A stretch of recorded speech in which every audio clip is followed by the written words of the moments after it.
While working in a vast cornfield on the rural outskirts of town, a farm laborer was tending to the crops when he stumbled upon something that made him freeze in shock. Not far from where, investigators later discovered a black jacket, abandoned on the ground. Just a few days after this grim discovery, authorities located Delene Carlson's bag, discarded nearly 6 miles away from the cornfield, seemingly left behind to hide any link to the crime scene. What had initially been treated as a heartbreaking missing person case had now taken a tragic turn into a full-scale homicide investigation. The focus shifted.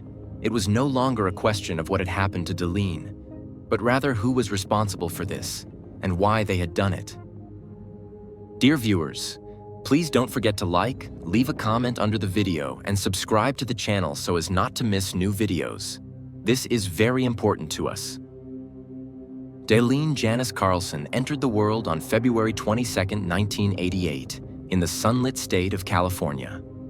Though born on the West Coast, her heart and formative years belonged to the peaceful, picturesque town of Sandpoint, Idaho. Nestled among lush pine forests and near the shores of Lake Pandorela, Sandpoint was a close-knit community where everyone knew their neighbors, and childhoods were often filled with the simplicity of outdoor adventure and shared values. Delene thrived in this environment. Even as a little girl, she displayed a warm, outgoing nature. Friends and teachers alike remembered her as a cheerful, kind-hearted young woman who always seemed to go out of her way to lend a hand, especially when it came to younger children. Her interest in caregiving began early, and by the time she was in her teens, she already knew that her life's purpose would involve working with and helping kids. Delene completed her studies at Sandpoint High School in 2006, leaving behind a trail of glowing memories and heartfelt goodbyes. After high school, she began working in the service industry, taking on roles in several local cafes and restaurants.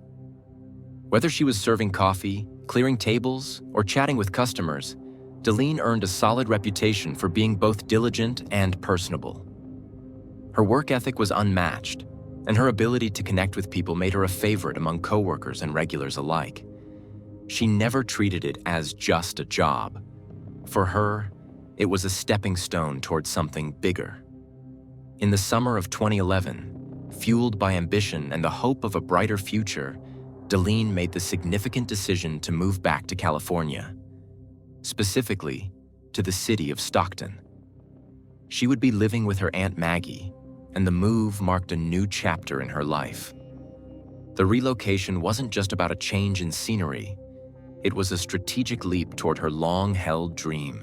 After saving for years from her waitressing jobs and budgeting meticulously, Delene had enrolled at San Joaquin Delta College with plans to major in child development.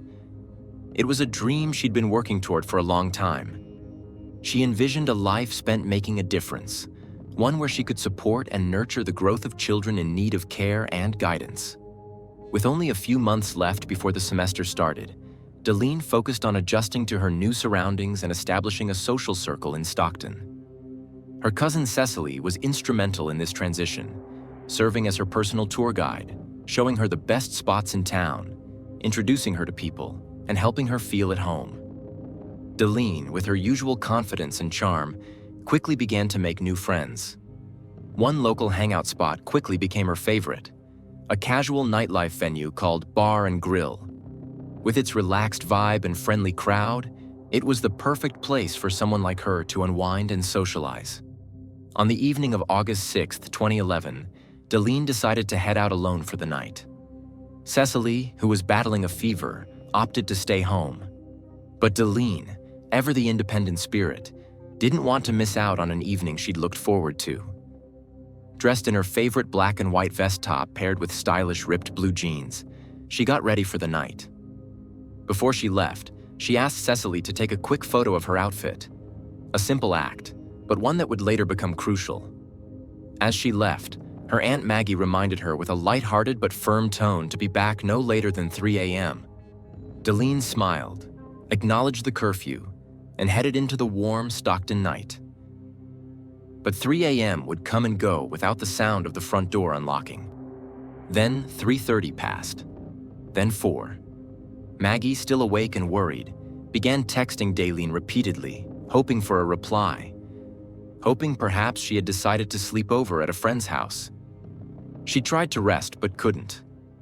Restlessness set in, and a gnawing sense of unease began to grow. As dawn broke, Maggie reached out to Delene's friends, trying to piece together her movements the night before. But no one had seen or heard from her since she left for the bar and grill. With anxiety mounting and no sign of Delene, Maggie made the difficult call to local authorities. Although it was still within the early hours, too soon for an official missing person report by some standards, the police took down the information. Meanwhile, family and friends mobilized. They searched streets, parks, and neighborhoods, calling out her name and clinging to hope. But as the heat of the day gave way to the cool hush of night once more, that hope began to fray. The following morning, police began their formal investigation. The photo Delene had asked Cecily to take, the one that captured her outfit before she left, became a vital lead. Officers used the image to canvass local businesses and residents. Their first stop was the bar and grill. A manager there remembered Delene.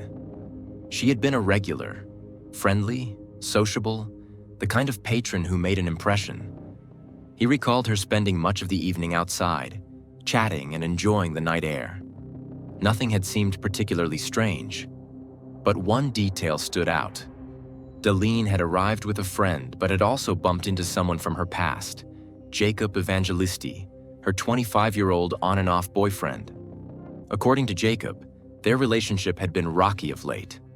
In fact, he openly admitted they had had a major disagreement just 4 days earlier.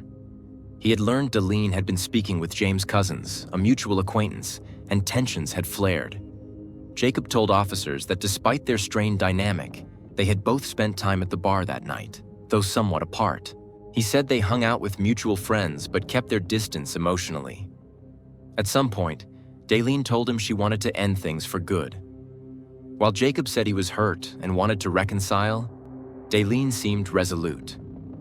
According to Jacob, she left the bar before he did, and he did not see who, if anyone, she left with.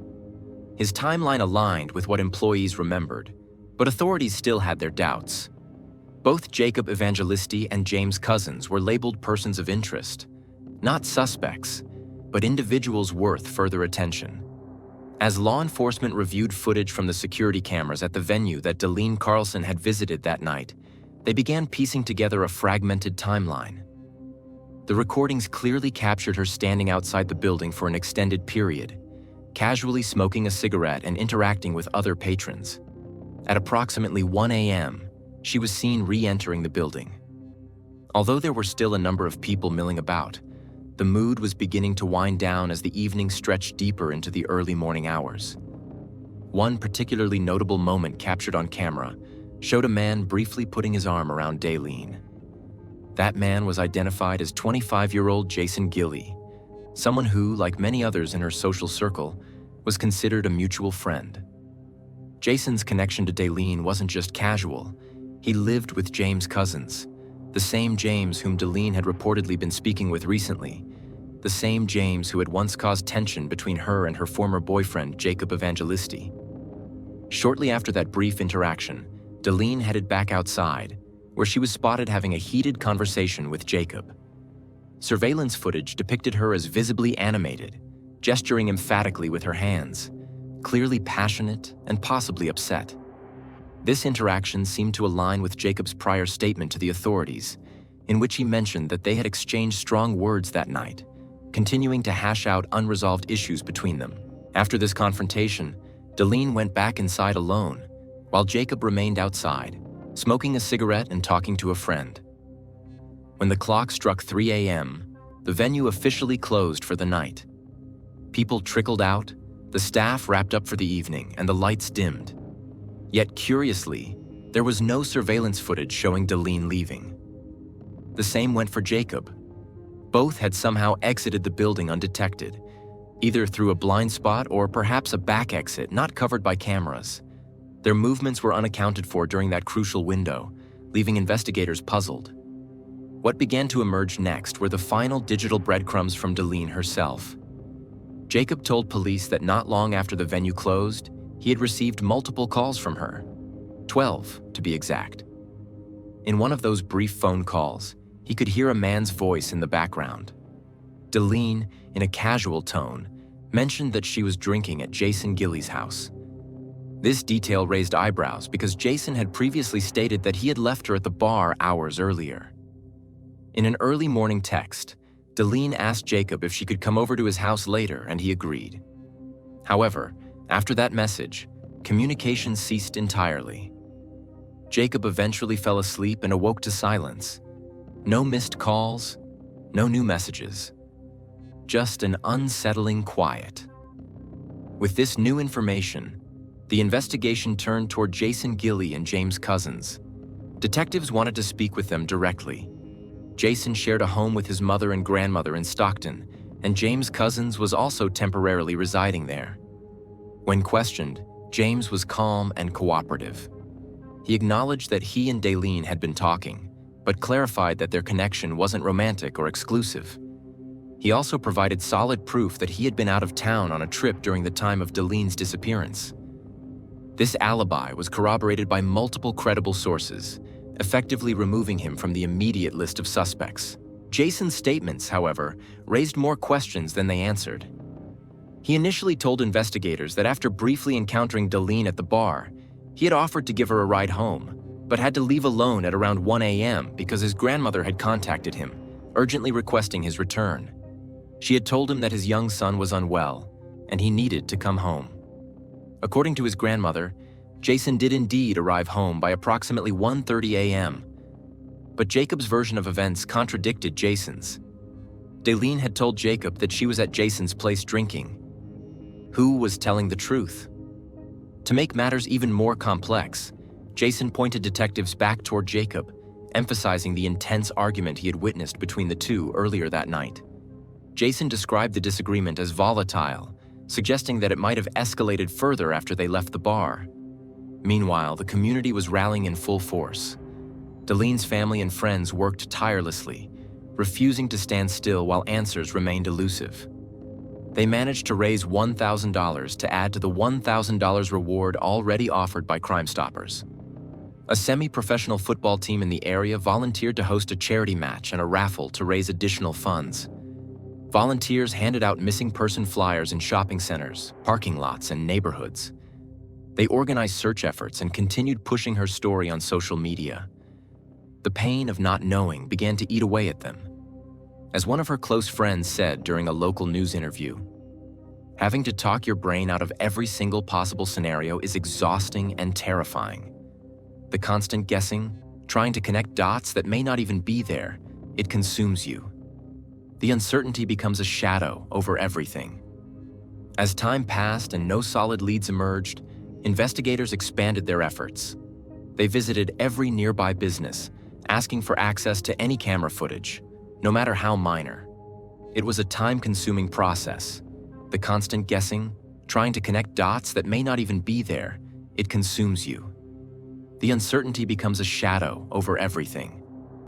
As time passed and no solid leads emerged, investigators expanded their efforts. They visited every nearby business, asking for access to any camera footage, no matter how minor. It was a time-consuming process, but it finally paid off. At approximately 1:30 a.m., a 24-hour convenience store called Food 4 Less yielded a breakthrough. On their security feed, police saw Delene enter the store alongside none other than Jason Gilly. The two were casually browsing before purchasing alcohol. This revelation directly contradicted Jason's earlier statement that he had parted ways with Delene at the bar and hadn't seen her again afterward. This was a significant moment in the investigation. With this discrepancy in hand, detectives brought Jason in for a second round of questioning.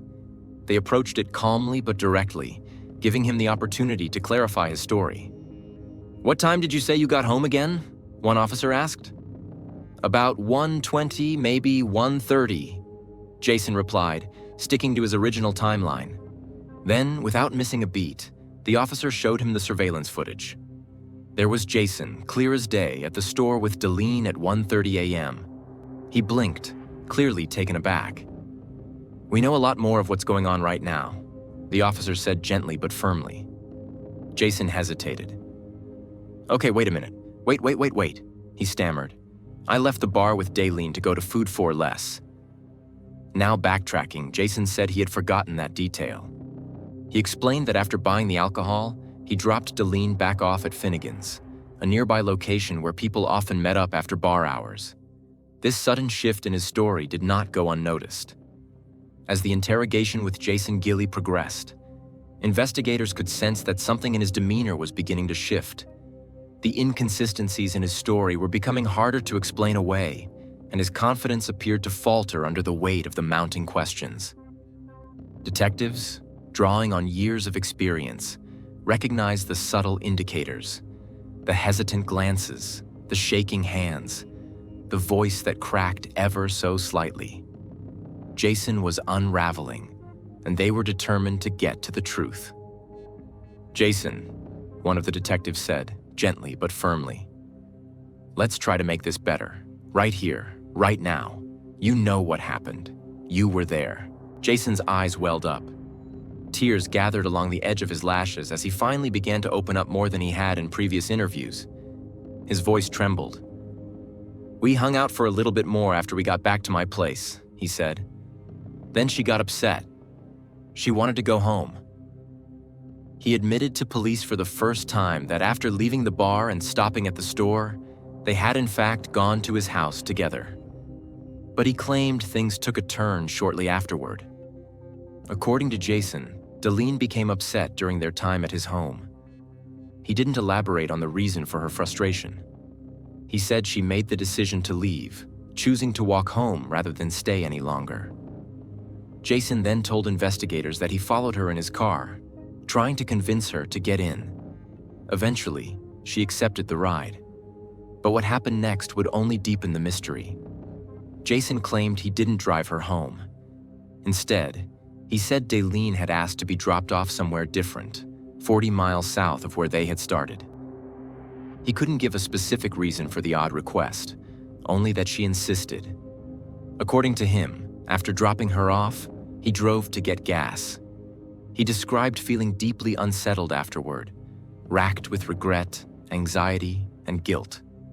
He knew he had made a series of poor decisions, and the longer time passed with no word from Delene, the more unbearable it became. He admitted that he lied during his initial questioning because he was scared and confused. Detectives, listening carefully, grew increasingly uneasy. They were experienced enough to know when someone was skirting around the truth. Jason's story had changed too many times. It had new holes now, not fewer. And in their collective gut, they believed the case had taken a tragic turn. One of the officers leaned in. Jason, we need to find her. Where are we going to find her? He asked quietly. Help us. Her family deserves answers. This isn't just about you anymore. It's about her. Just as it seemed Jason might say more, just as the tension in the room reached its peak, he broke eye contact. I think I need a lawyer, he said softly. At that moment, the interview stopped cold. With no confession and no physical evidence tying Jason definitively to a crime, officers made a difficult but necessary step. Jason Gilly, 25, was arrested on suspicion of kidnapping. Investigators had pushed as far as the law would allow, but for now, it wasn't enough. The district attorney's office reviewed the evidence and concluded that while Jason's actions were troubling, there wasn't enough to press formal charges that could hold in court. Within 48 hours, he was released from custody. Outside the station, reporters waited, hoping for answers. Jason's family stood by him. His mother passionately defended him to anyone who would listen.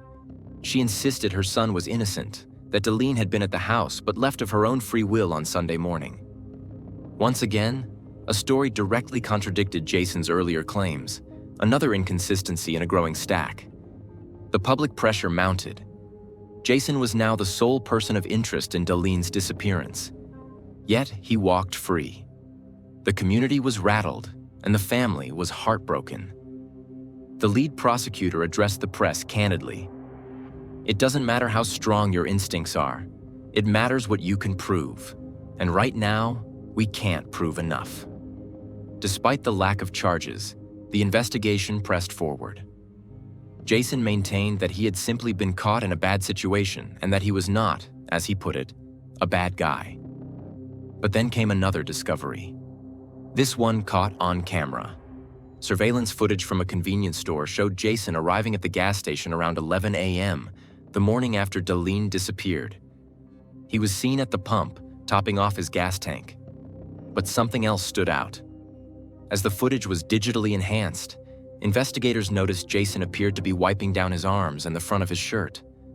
On closer inspection, his clothes and skin looked smudged, covered in what appeared to be dirt. Why was he so dirty? Where had he been? This led police to shift their focus to a specific area not far from Jason's home, an overgrown, heavily wooded stretch along the Calaveras River. The riverbank was known locally for illegal dumping and abandoned items, a forgotten place overgrown with brush and thick with mud. It was also just a short distance from the University of the Pacific, and even closer to the grocery store where Delene had last been seen on camera. That put it just blocks from Jason's house. Soon, search teams combed through the Calaveras River area. They waded through tall weeds, dense thickets, and shallow, muddy water. Police divers joined in. The air was heavy with hope and dread. They weren't just looking for clues. They were preparing for the possibility of something more final. Delene Carlson had now been missing for over a week and a half. She had vanished in the early hours of August 7th, and not a single confirmed sighting had occurred since. When local media asked why police were focusing on the river area, investigators declined to specify. But the implications were clear. This was no longer just a missing person search. It was turning into a recovery effort. Court documents soon revealed more about what investigators had pieced together. According to the reports, Jason Gilly had lied repeatedly, first claiming he hadn't been with Delene at all that night. But Delene's ex-boyfriend, Jacob Evangelisti, told police that at 5 a.m. that Sunday morning, he received a text message from Delene. She told him she was at Jason's house but would be leaving soon. It would be the last message Jacob ever received from her. Later, Jason would change his story once more, this time claiming that Delene had come over to his house, and the two had been intimate before getting into an argument. He said he then drove her south, about 40 minutes away, before letting her out of the car. Again, he claimed it had been her choice. A final chilling detail came to light. Delene's phone had remained active after that encounter.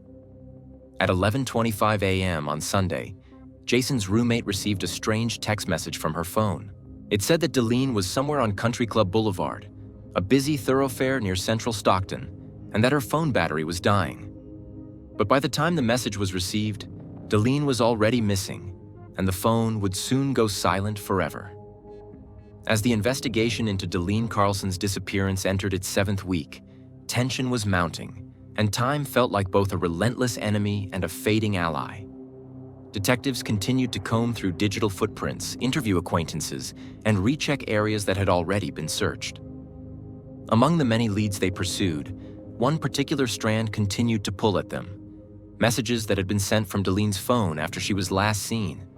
When questioned about these messages, James Cousins, one of the mutual friends entangled in the case, told investigators something that sent chills down their spines. "I don't even know if it was Delene sending them. All I can say is they were coming from her phone." He elaborated further, stating, "Texts are just that, words on a screen. But who's really behind them? That's the question. That phone could have been in anyone's hands at that point." This uncertainty cast a long shadow over what might otherwise have been seen as hopeful signs. What if those messages, far from being reassurance, were misdirection? Then came a discovery that shifted the investigation once again. On August 18, search teams scouring the murky terrain around the Calaveras River came across a single flip-flop sandal lodged in the riverbank's underbrush. It was waterlogged and worn, but bore a strong resemblance to a pair Delene had been wearing around the time of her disappearance. While it wasn't definitive proof of anything, it suggested that she may have ended up in that very area, one already thick with suspicion due to its proximity to Jason Gilly's home. Weeks passed, and the search continued with heavy hearts and diminishing hope. Then came the moment that would change everything. Roughly 2 months after Delene was last seen, a farm worker tending to crops in a vast cornfield on the rural outskirts of town stumbled upon something that stopped him in his tracks. Nearby, investigators later found a black jacket, and just a few days after that, Delene's bag was discovered, some 6 miles away from the cornfield, discarded as if to obscure its connection. What had started as a heartbreaking missing persons case had now turned into a full-fledged homicide investigation. The question was no longer what happened to Delene Carlson. It was who had done this, and why. The evidence was officially identified through dental records. For Delene's loved ones, this confirmation, while bringing some closure, shattered any lingering sliver of hope. "I just couldn't believe it," one family friend said tearfully. "I really thought she'd turn up. Maybe scared, maybe needing help, but alive. I'm glad the family has answers now, but I wish with all my heart it didn't end like this." As detectives pored over the growing pile of evidence, the inconsistencies in Jason Gilly's story became impossible to ignore. Despite his grandmother's initial defense of his alibi, under further questioning, she eventually admitted that she had lied to protect him. And she wasn't the only one keeping secrets. Another person close to Jason came forward and told investigators that Jason owned a firearm, a detail he had never disclosed. Ballistics experts analyzed shell casings found near the crime scene and made a grim confirmation. They matched the gun registered to Jason Gilly. Adding to the growing mountain of evidence was cell tower data, which placed Jason and Delene in the same area near the time of her disappearance. This, along with the suspicious messages sent from Delene's phone after she was presumed dead, led investigators to conclude that Jason had been using her phone to create a false timeline, possibly to mislead Jacob Evangelisti and others who might have gone looking for her. Delene's aunt, heartbroken and visibly shaken, summed it up in words that resonated with everyone who knew her niece. "I don't understand why someone would do that to a person like her. Delene just wanted to be liked. She was kind. She loved people. She had this magnetic personality. She drew people in." Further forensic analysis of Jason's phone revealed that, contrary to his initial statements, he had been contacting Delene far more frequently than he had ever admitted. In a single 3-day period leading up to her disappearance, over 200 text messages had been sent from his phone to hers. The tone of those messages ranged from friendly to insistent, even obsessive. According to friends, Delene had begun brushing them off, trying to keep things light, even laughing off some of his more persistent texts. But others said she had started to express discomfort. She wasn't interested in Jason in that way. According to the prosecution, the timeline looked increasingly sinister. Jason allegedly persuaded Delene to go to his house under the pretense of hanging out or offering her a ride home. Once there, something happened. Prosecutors believed he had become angry when it became clear she wasn't romantically interested in him. In court, the case against Jason Gilly continued to grow stronger. Authorities now had more than 1,000 pages of documented evidence. And that wasn't even counting the full set of phone and digital records still being processed. He was formally charged with the kidnapping and murder of Delene Carlson. At his preliminary hearing, which lasted multiple days, witnesses testified, and evidence was presented in painstaking detail. By the second day, the judge faced the heavy responsibility of deciding whether the evidence was sufficient to proceed to trial. With the weight of the case and the volume of contradictions in Jason's statements, few doubted the direction the ruling would take. Because the crime involved special circumstances, namely kidnapping in connection with homicide, Jason became eligible under California law for capital punishment. However, due to ongoing legal challenges to the death penalty, including the case of Michael Morales in 2006, the district attorney's office announced they would not seek the death penalty. Instead, they would pursue life in prison without the possibility of parole, emphasizing the deliberate nature of the act and its devastating impact on Delene's family and community. Those who had once stood by Jason began to turn away. One of the most telling moments came from his former best friend, Robert Cousin, who had once sheltered him when media pressure grew unbearable. When it was bad, I let him stay with me. Everyone gave him the benefit of the doubt because of how convinced he was that he had nothing to do with it, Robert told reporters. But now that I know what he did, what he's accused of doing to that girl, I've completely cut him out of my life. She was 23. She was full of life. She didn't deserve any of this. I don't feel bad for him. Not for him, not for his family, and not for anyone who helped cover for him. I sat him down one night, the friend later recalled, and I just asked him outright, "Did you have anything to do with it? Do you know what happened to her?" The room was still, the air tense. Jason's answer, delivered with a calm demeanor that made the words even more chilling, was simple. "No, I don't know what happened to her." But as months turned into years and the mountain of evidence grew higher, that answer no longer held the weight it once did. More than 2 years after the day Delene vanished, the wheels of justice finally turned toward resolution. Jason Gilly, now 27 years old, was transferred out of protective custody and placed into the general inmate population at the county detention facility. He was no longer just a suspect under watch. He was now a defendant standing trial in one of the most deeply felt murder cases Stockton had seen in years. The lead-up to the trial had been long and complicated. Throughout the course of the investigation, Jason had given investigators multiple conflicting statements, each slightly different from the last. But when the courtroom filled with jurors, legal teams, reporters, and grieving family members, the prosecution began laying out the carefully constructed framework of evidence that told a far different story.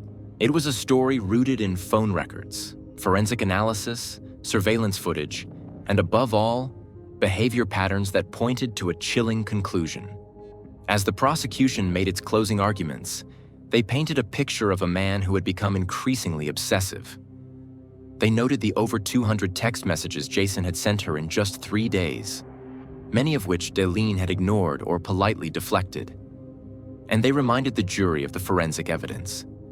Dirt-covered clothing seen on surveillance cameras, the firearm that had matched casings found at the scene. But the defense pushed back, doing everything in their power to introduce doubt. Jason's attorney emphasized that cell tower triangulation isn't precise, arguing that the signals could have pinged off any of 3 different towers in that area. He insisted that the evidence was entirely circumstantial, that there was no eyewitness, no direct video footage of the crime, and no confirmed cause of death linking Jason beyond a shadow of a doubt. The defense attorney also offered a different motive for Jason's lies to police.